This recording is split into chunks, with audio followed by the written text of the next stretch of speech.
Power star Pawan Kalyan ఇటీవల నటించిన Katamarayudu cinema తమిళ వీరం చిత్రానికి రీమేక్. ఈ విషయాన్ని అధికారికంగా ప్రకటించకుండా పని కానిచ్చేసింది చిత్ర యూనిట్.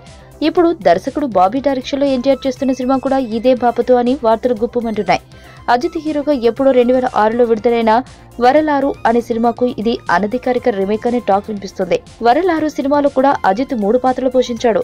మాఫియా డాన్, అతని 2 కొడుకుల పాత్రలోనూ అజిత్ కనిపించాడు. మాఫియా డాన్ పాత్రలతో పాటు ఓ డాన్సర్ రోల్ ను, ఓ నెగిటివ్ క్యారెక్టర్ ను అజిత్ పోషించారు. ఇప్పుడు జైలవ్ కుశలో కూడా ఎన్టీఆర్ క్యారెక్టర్లు ఇవే. దాంతో ఈ సినిమా వరలారుకు అనధికార రీమేక్ అనే వార్త బయటకొచ్చింది. మరి ఈ వార్తల గురించి దర్శకుడు బాబీ ఏమంటాడో చూడాలి.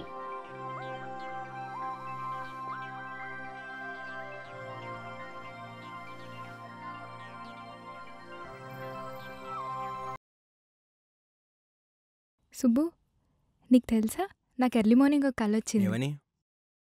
నువ్వు నన్ను జ్యువెలరీ షాప్కి తీసుకెళ్ళి వడ్డానం కొనిచ్చావంట.